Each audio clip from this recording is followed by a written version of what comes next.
Hey campers, George here. Little bit of cottage fever, so needed to get out. Thought I'd go take a trudge, look for some open water, do some fishing. Maybe. I found some. Look. You never know. Just wanted to get out. It's going to be a nice day today. Going to be in upper 30s, low 40s, I think. So just take a little walk and see what we see, and maybe try catch a fish. You never know. Ducks are out.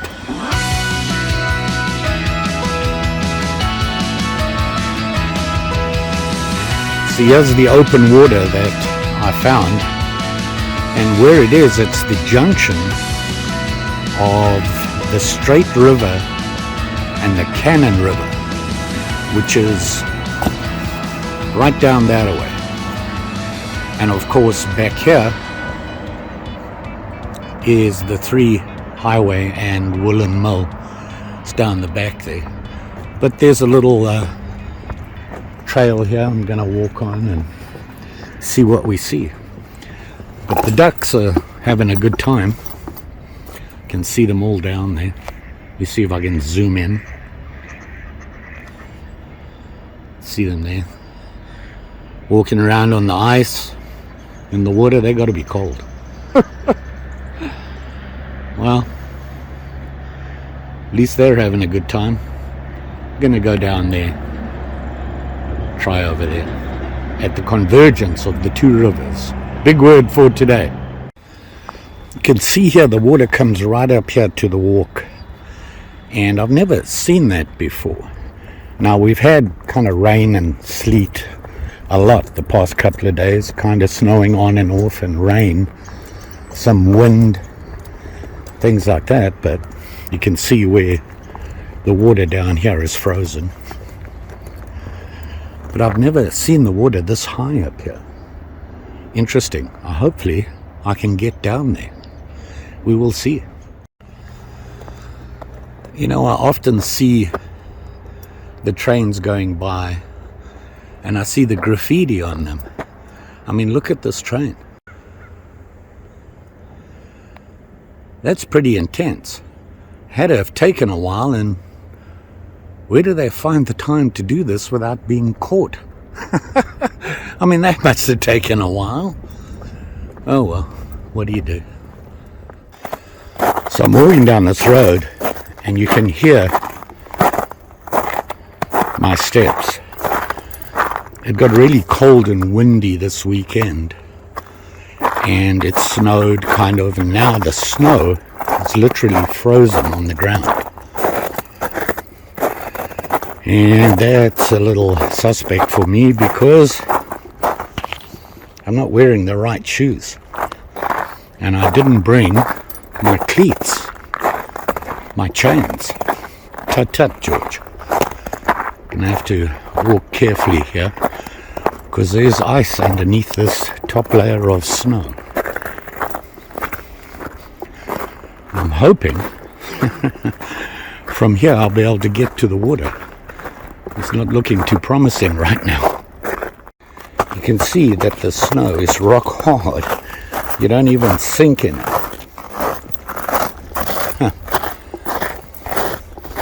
Which means I can't see if there's water underneath it. That would be bad. But I see open water. So here we are, and it's a little suspect. If you look down here, I'm not going to get too close because I don't know how far back the ice is overhanging on the edge, which is a little suspect. Oh boy, what to do? You can see here the Cannon River there. It's coming down and it's flowing pretty hard. Like I said, we've had a lot of rain, some warm water coming down now from the, melting the snow and everything. It's flowing really hard, and I'm hoping right here where there's not a lot of water moving is where the fish are sitting, because they're lazy. They don't want to sit in that. So I'm sitting at the edge here. I'm going to put my rod together. Got my coffee. Life without coffee is no life at all. And everything's ice. I'm kneeling. I'll show you here. I always bring one of these with me. A pad so that I can kneel when it's muddy or snowy or whatever. Try and keep myself dry. Because when it's cold like this, you get wet. It's never a good thing. So let me get my rod together. Just going to share some tips that I do when I go fly fishing and how I get everything together.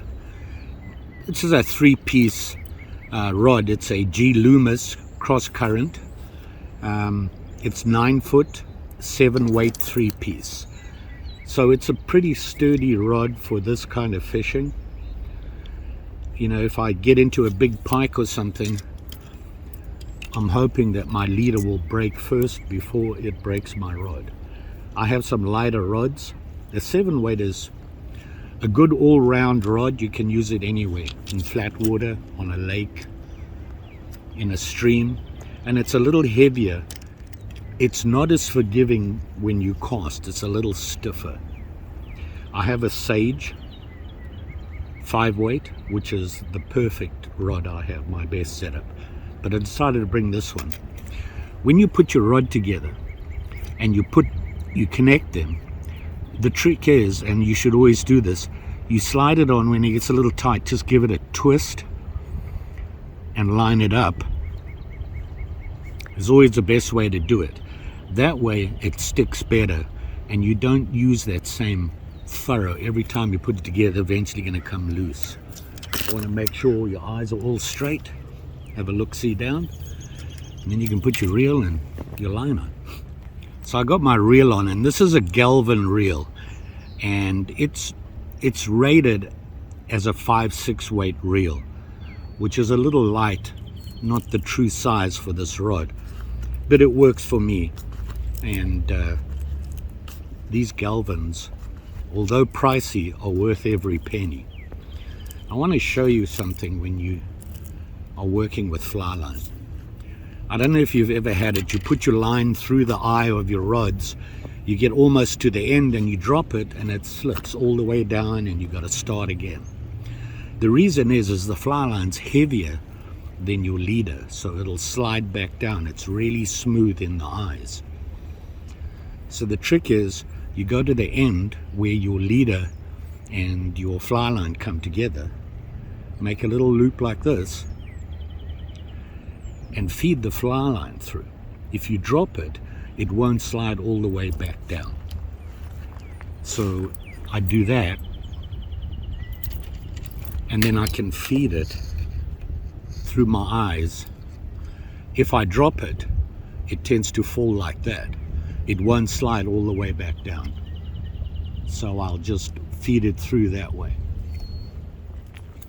So I got my line through, and you want to leave a little bit of your fly line hanging off the end of your rod while you work on your leader, because once again, if you drop it, zip, it'll go all the way back. Now this leader I have on here is pretty beat up. Fishing for the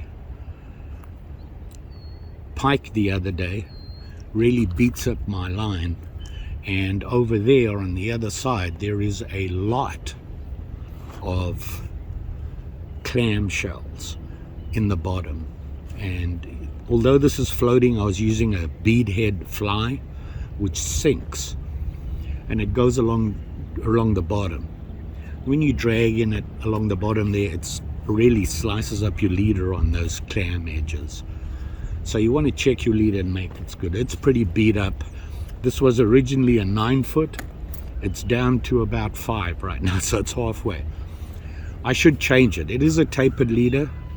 It's rated at 5 pounds. I was going to change it, but I think I'm going to keep it on just in case, because I don't know what fish is in here. And I'm just trying. I'm hoping that there's fish. Whether I'll catch, I don't know. But normally I would either put a leader on here, just some tippet, fairly heavy tippet, maybe a 3-4 pound tippet onto this 5 pound, join it here and put the fly on the end and lengthen it again. That's what I'd normally do. Or replace the whole leader with another 9-foot tapered 5 pound leader. I'm just going to put the fly on the end of this beat up leader and get it out there. It's really cold out there. You know, the line is going to struggle with the cold water, but hey, what do you do? Just so that you know, I've been fly fishing for years, and I'm self-taught. I've never had any official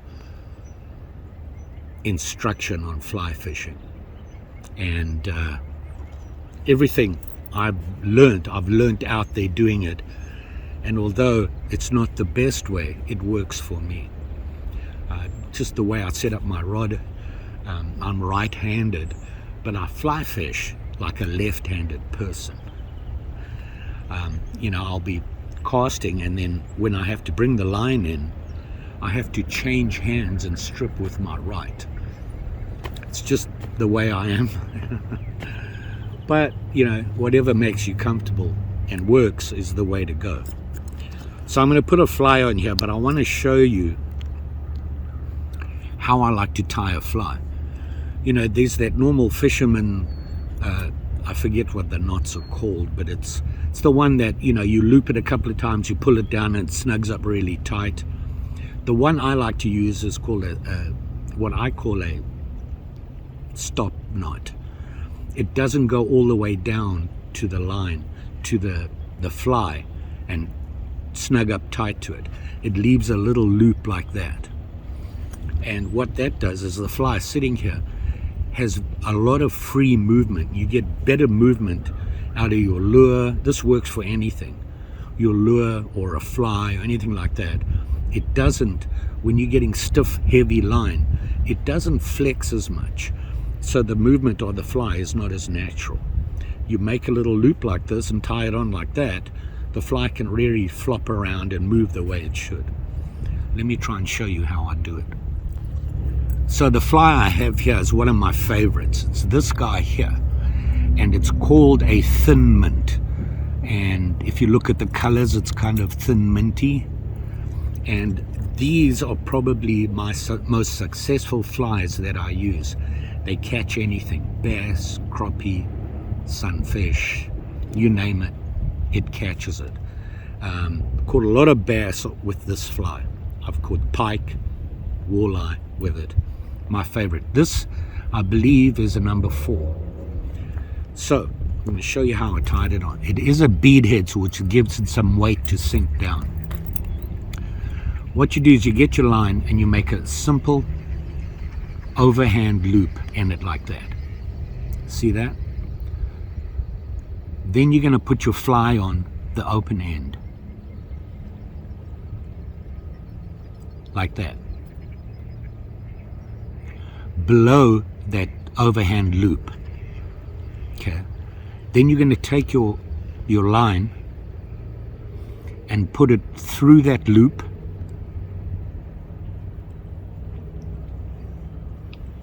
Just like that. And then you're going to wind it around a couple of times. One, the heavier the line, the less loops, but the smaller the line, you want more. I typically do about 4 or 5 loops with this heavier line.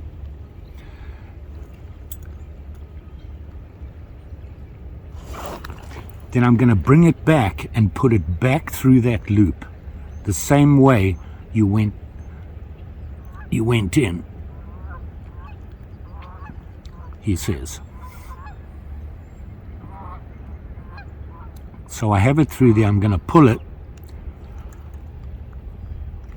Always wet your line to get your loop, your knots.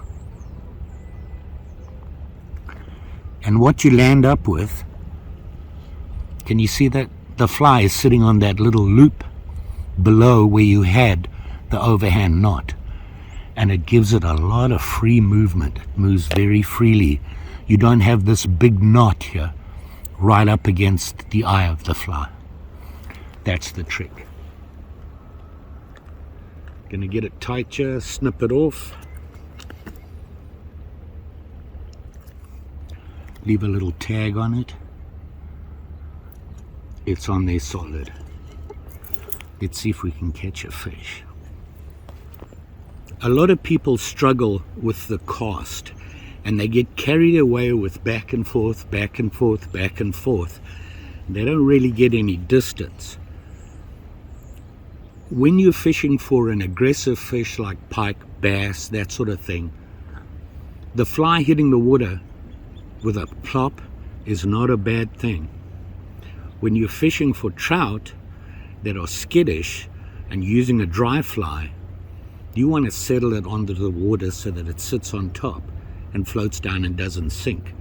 Different ways of casting. When I'm going for heavy fish like bass or pike, walleye, things like that, I don't care if I make a splash when the fly hits the water. You want to learn how to cast? The trick is put it in, put the fly in the water and pull it out, release the line, go back in, put it in the water, pull it out, until you get comfortable with that motion behind you and putting it in the water. Once you have that, you can maybe go once, put it back in the water once, and it'll move the fly further and further along the further you want to go. I'll try and show you what I'm talking about using the GoPro. Fly in the water, just like that. You can see it drops right away because it has the bead head on it. Now I'm going to strip some line out, and I'm going to put the fly back in the water, pull it out, put it back in, and you'll see the fly move further and further away. So I'll put it in, pull it out, put it in, pull it out, put it in. So you can see the fly moves further and further every time I put it in.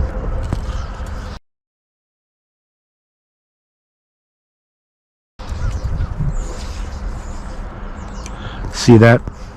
And you can get distance without getting tangled or hitting the back or having it flop around in the air. And then I'm stripping back, just holding the line here with my finger and stripping, and you can use different speeds, lengths of the strip. You can vary it till you find something to fish that seems to attract the fish. Don't know if you can see the fly there, but so in, out.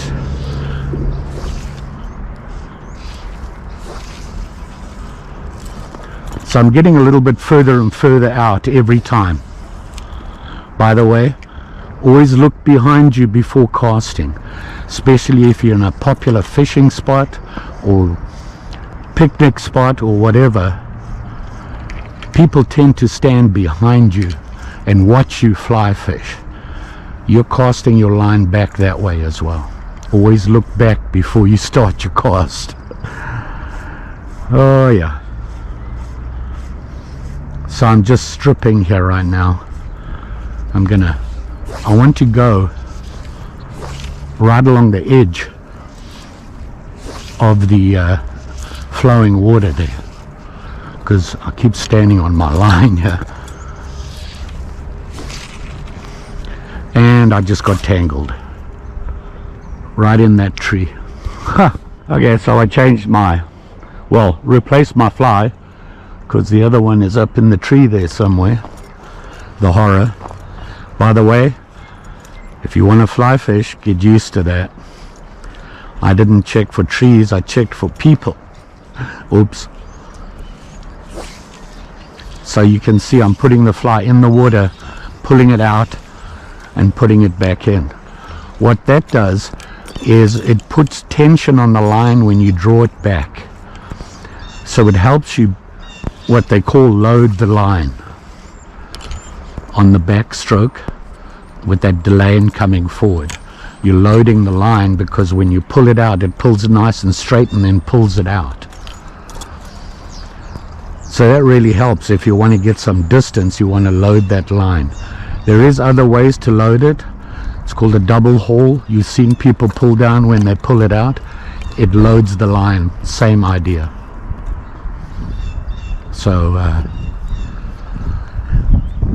I learned that the hard way. So I'm just going to, the best way is to, I'm going to work around in like a half moon, different distances, and varying my strip. Maybe wait a little bit and then strip it, or just strip all the way at different speeds, different distances.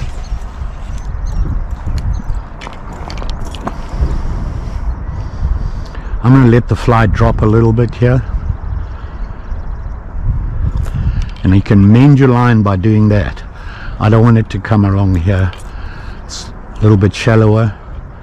Probably have a good chance of getting snagged. Flies are expensive. And that whole tie them yourself thing, you have to tie 100 before you actually save any money, after you've made the money on buying the tying stuff.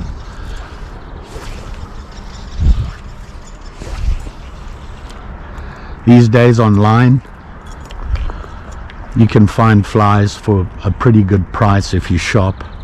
If you know what you're looking for and what you want, you can try them. If you like their flies, you can go back. Not all flies are equal.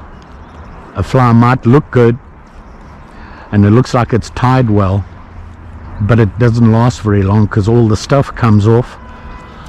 That fly's no good. So you will find out who your favorites are. And look at that right over there. Can you see him? We got us an otter or something. Not an otter. Yeah, an otter. I don't know, a beaver. See him? Heading right towards that dock now. He's right in front of the tree, right along the edge there. Just moseying right along. Got to be cold. See him in front of the dock there? Hopefully. I'm not going to catch it very well with the GoPro. He just went under. Oh, there he is. He's back up again.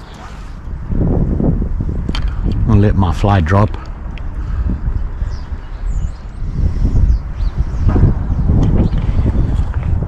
And then just twitch it back to me, trying different twitches, long, long, long, short, short, jerky motions. Wait a little bit, strip, let the fly sink. Remember, it is a bead head.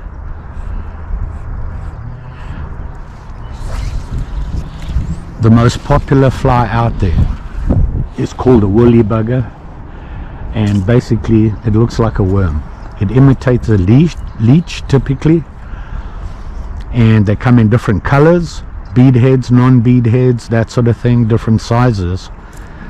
If you're learning to fly fish, it's a good fly to use. It's very popular and they catch anything. Can't believe how dirty this water is. It's really, really dirty. Maybe I should be. Can you see the fly? See that?